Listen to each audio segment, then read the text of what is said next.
এই চ্যানেলেই জানাই আপনাদেরকে স্বাগত। আজকের বিশেষ এই ভিডিওতে আমি আপনাদেরকে বলবো আপনার স্ত্রীর কয়েকটি ভুলের জন্য আপনার বাড়িতে দরিদ্রতা নেমে আসবে। আপনার স্ত্রীর কয়েকটি ভুলের জন্য আপনার জীবনে উন্নতি হবে না। আপনার বাড়িতে মা লক্ষ্মীর দৃষ্টি পড়বে না। আপনার বাড়িতে সর্বদা অশান্তির সৃষ্টি হবে, বাড়িতে অমঙ্গল হবে। স্ত্রীর কিছু ভুলের জন্য একটি বাড়িতে অমঙ্গল ডেকে নিয়ে আসতে পারে। স্ত্রীর কিছু ভুলের জন্য একটি বাড়ির থেকে মহালক্ষ্মী চলে যেতে পারে। স্ত্রীর কিছু ভুলের জন্য একটি বাড়িতে সর্বদা দরিদ্রতা, সমস্যা চলে আসতে পারে। আজকের এই ভিডিওতে স্ত্রীর সেই ভুলগুলির বিষয়ে বলবো, যে ভুলগুলি কখনো ভুলেও স্ত্রীদের করতে নেই। এই ভুলের জন্য আপনার স্বামীর অমঙ্গল হতে পারে, আপনার জীবনে অথন্তর নেমে আসতে পারে। জীবনে কোনোদিনও আপনি হাজার চেষ্টা করার পরও আপনার জীবনে উন্নতি আসবে না। যারা আজকে এই চ্যানেলে নতুন রয়েছেন, চ্যানেলটিকে সাবস্ক্রাইব করুন, পাশে দেওয়া বেল বটনে অবশ্যই ক্লিক করুন এবং এই ভিডিওটিকে একটি লাইক এবং একটি শেয়ার অবশ্যই করুন। বন্ধুরা, স্ত্রী একটি বাড়িতে লক্ষ্মী রূপে চলে আসে, তাই একটি বাড়িতে স্ত্রীকে লক্ষ্মীর মর্যাদা দেওয়া হয় এবং বলাই হয় যে একজন স্ত্রীর একটি বাড়িকে সে অনেক উন্নতি করে দিতে পারে, আবার একজন স্ত্রী একটি বাড়িকে একেবারে শেষ করে দিতে পারে। প্রাচীনকালে আমাদের সনাতন ধর্মে স্ত্রীর কাজকর্মের বিষয়ে অনেক কিছু লেখা রয়েছে, অনেক কিছু বলা রয়েছে। তাই প্রাচীনকালে এই কথাগুলিকে মেনে চলার জন্য জীবনে প্রত্যেকের অনেক সুখ, শান্তি এবং উন্নতি ছিল। আজকের এই যান্ত্রিক যুগে এই কথাগুলি না মানার জন্য প্রায় অনেক বাড়িতে বিভিন্ন ধরনের সমস্যা দেখতে পাওয়া যায়। আজকের এই ভিডিওটি অনেক বিশেষ ভিডিও। এই ভিডিওটিকে আপনারা সম্পূর্ণ অবশ্যই দেখুন এবং জেনে নিন সেই বিশেষ কথাগুলিকে, যেগুলিকে কখনো বাড়ির স্ত্রীরা করতে নেই। বাড়ির স্ত্রীরা যদি এই কাজগুলিকে ভুলেও যদি করে থাকে, তাহলে সেই বাড়িতে অবশ্যই অমঙ্গল আসবে, অপমৃত্যু সেই বাড়িতে আসবে এবং সেই বাড়িতে অকাল মৃত্যুও চলে আসতে পারে এবং বাড়িতে থাকা প্রতিজন সদস্যদের জীবনে অনেক অবনতি চলে আসতে পারে। তো প্রথম যে কথাটি হচ্ছে, সেটি হচ্ছে আপনার রান্নাঘরের বিষয়ে। আমাদের বাড়িতে যে রান্নাঘর রয়েছে, সেই রান্নাঘরে থাকে মা অন্নপূর্ণা, মা লক্ষ্মী থাকে আমাদের রান্নাঘরে। তাই রান্নাঘরে এই নিয়মটিকে বাড়িতে থাকা প্রতিজন স্ত্রীরা অবশ্যই মেনে চলবেন এবং অবশ্যই এই জিনিসটি মেনে চললে আপনার বাড়িতে অবশ্যই উন্নতি আসবে। আমাদের রান্নাঘরে দেখা যায় যে উনুনের উপরে আধা খাওয়া বাসন, রান্না করা সে বাসনগুলিকে ছেড়ে দেওয়া হয়, যে জিনিসটি আপনার বাড়িতে দরিদ্রতা নিয়ে আসতে পারে। বাড়িতে আপনার রান্নাঘরে যদি আধা খাওয়া বাসন বা যদি অসম্পূর্ণ, না ধোয়া, অপরিষ্কার বাসন যদি আপনি রান্নাঘরের উনুনে রাখুন, তাহলে সেই জিনিসটিকে আজকের থেকে দূর করবেন। রান্নাঘরে কোনোদিনও অধোয়া বাসন বা আধা খাওয়া বাসন কোনোদিনও রাখতে নেই। আপনার রান্নাঘরে কাজ শেষ হয়ে যাওয়ার পর রান্নাঘরের উনুনটিকে সর্বদা পরিষ্কার করে রাখবেন। যদিও একান্ত প্রয়োজন হয়ে যায় যে আপনার রান্নাঘরে সেই অপরিষ্কার বাসন রাখার জন্য, সেই ক্ষেত্রে সেই বাসনগুলিকে রান্নাঘর থেকে সরিয়ে আপনি অন্য কোনো জায়গায় রাখুন, কিন্তু রান্নাঘরে অপরিষ্কার বাসন কোনোদিনও রাখবেন না। রান্নাঘর অন্নপূর্ণার স্থান, মা লক্ষ্মীর স্থান। মা লক্ষ্মী রেগে যায় রান্নাঘরে যদি অপবিত্র হয়ে থাকে, রান্নাঘর যদি অপরিষ্কার হয়ে থাকে। দ্বিতীয়ত হচ্ছে, অনেক স্ত্রীর ক্ষেত্রে দেখা যায় যে সেই স্ত্রীরা যেখানেই বসছে সেখানে পা নাড়িয়ে যাচ্ছে, খাওয়ার সময় পা নাড়িয়ে যাচ্ছে, যে জিনিসটি আপনার বাড়িতে অশান্তি নিয়ে আসতে পারে। তাই বাড়ির যে স্ত্রীরা রয়েছে, আপনারা যখনই বসবেন সেই সময় পা নাড়ানোর অভ্যাস থাকলে আজকেই সেই জিনিসটিকে ছেড়ে দিন। খাওয়ার সময় কোনোদিনও পা তুলে খাবেন না এবং খাওয়ার সময় কোনোদিনও পা নাড়াবেন না। এই জিনিসটি করলে আপনার স্বামীর অমঙ্গল আসবে। আপনার বাড়িতে যে ঝাড়ুটি রয়েছে সেই ঝাড়ুটিতে আছে মা লক্ষ্মী, তাই ঝাড়ুকে সর্বদা সম্মান করবেন। বাড়ির স্ত্রীরা কোনোদিনও ঝাড়ুকে পা দিয়ে স্পর্শ করতে নেই। আপনার বাড়িতে যে ঝাড়ুটি আছে সেই ঝাড়ুটিকে কোনোদিনও পা দিয়ে স্পর্শ করবেন না এবং সেই ঝাড়ুটি দ্বারা আরশোলা বা যে কোনো জীব সেই ঝাড়ুটি দ্বারা আপনি মারবেন না। কোনো জীবকে সেই ঝাড়ুর দ্বারা আঘাত করবেন না।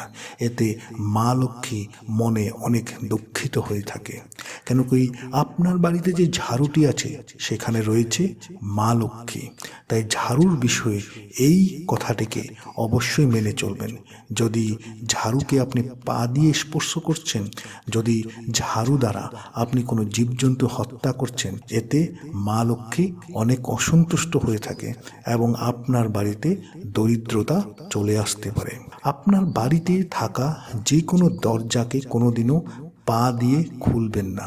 অনেকের ক্ষেত্রে দেখা যায় যে দু হাতে অনেক জিনিস থাকার জন্য পা দিয়ে ঠেলে দরজাটিকে খোলা হয়, যে জিনিসটি অত্যন্ত খারাপ।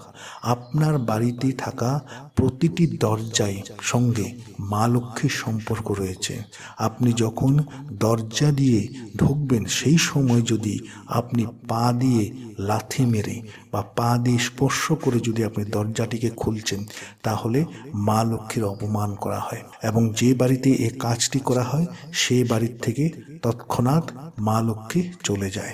এরপর হচ্ছে সন্ধ্যা সময় এবং রাত্রিবেলা দেখা যায় যে বাড়ির অনেক স্ত্রীরা সন্ধ্যা সময় এবং রাত্রি সময় বাড়িটিতে ঝাড়ু দিয়ে থাকে, যে জিনিসটি করা অত্যন্ত অশুভ। আপনার বাড়িটিতে ঝাড়ু দিতে হলে সন্ধ্যার পূর্বেই বাড়িটিকে ঝাড়ু দেবেন এবং সন্ধ্যা এবং রাত্রিবেলা কোনোদিনও বাড়িটিকে ঝাড়ু দেবেন না। এতে মা লক্ষ্মী অসন্তুষ্ট হয় এবং আপনার বাড়ি ছেড়ে দূরে চলে যেতে পারে। বৃহস্পতিবারে কোনোদিনও আপনি আপনার ঘরটিকে মুছবেন না। আমাদের প্রতিটি বাড়িতেই পরিষ্কার পরিচ্ছন্ন করে রাখার একটি অভ্যাস রয়েছে। সেই ক্ষেত্রে প্রতিটি দিন, সপ্তাহের প্রতিটি দিন যদিও আপনি বাড়িটিকে মুছছেন, কিন্তু বৃহস্পতিবারে কোনোদিনও আপনার বাড়িটিকে মুছবেন না, বাড়িটিকে পরিষ্কার করবেন না। অর্থাৎ বাড়িতে থাকা মাকড়সা, জাল ইত্যাদি আপনি বুধবারে করে দিন, কিন্তু বৃহস্পতিবারে আপনি সেই জিনিসগুলি করবেন না। বৃহস্পতিবার মা লক্ষ্মী, ভগবান বিষ্ণুর দিন। সেই দিন যদি আপনি বাড়িটিকে মুছছেন, সেই দিন যদি আপনি বাড়িটিতে পরিষ্কার করছেন, ভগবান বিষ্ণু এবং মা লক্ষ্মীর প্রতি অসম্মানিত করা হয়। তাই এই জিনিসটিকে সর্বদা মনে রাখবেন। সকালে তাড়াতাড়ি উঠতে হয়। যদি কোনো বাড়ির স্ত্রীরা সকালে ঘুম থেকে দেরি করে ওঠে, তাহলে বলা হয় সেই বাড়িতে অকাল মৃত্যু চলে আসে। তাই বাড়ির স্ত্রীরা প্রতিদিন সকালে তাড়াতাড়ি উঠবেন, শীঘ্রই উঠবেন এবং সকালবেলা ঘুম থেকে উঠে কোনোদিনও চিৎকার চেঁচামেচি করতে নেই। যে বাড়িতে স্ত্রীরা সকালবেলা ঘুম থেকে উঠে চিৎকার চেঁচামেচি করে, সে বাড়িতে তাদের কর্কশ ধ্বনিতে মা লক্ষ্মী 1 সেকেন্ডের জন্য সে বাড়িতে থাকে না, সঙ্গে সঙ্গে সেই বাড়ি ত্যাগ করে। বাড়ির স্ত্রীরা কোনোদিনও চিৎকার চেঁচামেচি করে কথা বলতে নেই। মুখে সর্বদা মধুর বাণী বলবেন। কাউকে ডাকখোঁজ দেওয়ার সময় মধুর বাণীতে আপনি ডাকখোঁজ দেবেন। সকালবেলা ঘুম থেকে উঠে আপনার বাড়ির বাইরে উঠোনে অবশ্যই জলের ছিটা দিবেন। কেন কি রাত্রিবেলা বিভিন্ন অপশক্তি, বিভিন্ন অশুভ শক্তি আমাদের বাড়ির চারপাশে ঘুরতে থাকে। সেই সময় যদি আপনি সকালবেলা ঘুম থেকে উঠেই যদি আপনি খাদ্য গ্রহণ করছেন বা যদি আপনি অন্যান্য কাজ করছেন, সেই ক্ষেত্রে সেই অশুভ শক্তিগুলি আপনার বাড়িতে প্রবেশ করতে পারে। তাই সকালবেলা ঘুম থেকে উঠে দরজা খুলেই আপনি আপনার বাড়ির উঠোনে অবশ্যই জলের ছিটা দেবেন। এতে কি হয়, যত অশুভ শক্তি আছে সেই শক্তিগুলি আপনার আপনার বাড়িতে প্রবেশ করতে পারে না। এখন যে বিশেষ দুইটি কথা বলবো, এই দুইটি কথা অবশ্যই মেনে চলবেন। এই দুইটি কথা বাড়িতে থাকা প্রতিজন স্ত্রীর জন্য অত্যন্ত দরকার। স্ত্রীর হাতে থাকা চুড়ি, মঙ্গলসূত্র, গলার চেন, আংটি অর্থাৎ কোনো ধরনের অলংকার, সেটি যে কোনো ধাতুর দ্বারা তৈরি হোক না কেন, যদি আপনার স্ত্রীর হাতে, গলায় বা কানে তেমন ধরনের যে কোনো ধাতু দ্বারা যদি কোনো অলংকার আছে, স্ত্রীরা সেই অলংকারগুলি কোনোদিনও হাত থেকে, শরীর থেকে খুলে অন্যকে দিতে নেই। এতে অত্যন্ত অশুভ বলা হয়। আপনার বাড়িতে থাকা লক্ষ্মীর দয়া আর আপনার বাড়িতে পড়বে না। তাই আপনার শরীরে থাকা যে কোনো জাতীয় অলংকার কোনোদিনও খুলে অন্যকে দেবেন না। এরপরের যে নিয়মটি হচ্ছে, অনেক সময় দেখা যায় বাড়ির স্ত্রীরা বিভিন্ন ধরনের ব্যঞ্জন তৈরি করার পর তাতে লবণের পরিমাণ সঠিক হয়েছে কিনা সেটি জানার জন্য একটু মুখে নিয়ে থাকে, যে জিনিসটি অত্যন্ত খারাপ। এই জিনিসটি কোনোদিনও বাড়ির স্ত্রীদের করতে নেই। আপনাকে যদি লবণের স্বাদ জানতে হয়, সেই ক্ষেত্রে আপনি আপনার বাড়িতে থাকা অন্য কাউকে একটি সামান্য বাসনে দিয়ে তাকে আপনি সেই জিনিসটি নির্ণয় করতে বলুন। কিন্তু বাড়ির স্ত্রীরা যে জায়গায় আপনি রান্না করছেন, যে পাত্রে রান্না করছেন, সেখান থেকে চামচি দিয়ে তুলে বা কোনো জিনিস দিয়ে তুলে আপনি নিজে সেই লবণের স্বাদ নিতে যাবেন না। এতে আপনার সেই খাদ্যটি অপবিত্র হয়ে যায় এবং যেখানে রান্নাঘরে মা অন্নপূর্ণা থাকে, সেখানে প্রতিটি খাদ্যে মা অন্নপূর্ণার বাস, সেই জায়গায় মা অন্নপূর্ণাকে অপমান করা হয়। এই জিনিসটির থেকে সর্বদা বিরত থাকবেন। স্ত্রীর এই নিয়মগুলি মেনে চললে একটি বাড়িতে সঙ্গে সঙ্গেই খুব শীঘ্রই সেই বাড়িতে উন্নতি চলে আসে। সেই স্ত্রীর স্বামীর খুব রাতারাতি তার জীবনে অনেক উপকার হয়ে থাকে। রাতারাতি সে জীবনে সকল ভৌতিক সুখ প্রাপ্ত করতে পারে। যে বাড়ির স্ত্রীরা এই নিয়মগুলিকে মেনে চলে, তাদের বাড়িতে সর্বদা মঙ্গল কার্য হয়ে থাকে। তাদের বাড়িতে সর্বদা পবিত্র শক্তি, ঈশ্বরীয় শক্তি সর্বদা তাদের বাড়িতে বসবাস করে। আশা করছি ভিডিওটি আপনাদের ভালো লেগেছে। ভালো লেগে থাকলে ভিডিওটিকে লাইক করুন, শেয়ার করুন। যারা আজকে চ্যানেলে নতুন রয়েছেন, চ্যানেলটিকে সাবস্ক্রাইব অবশ্যই করুন।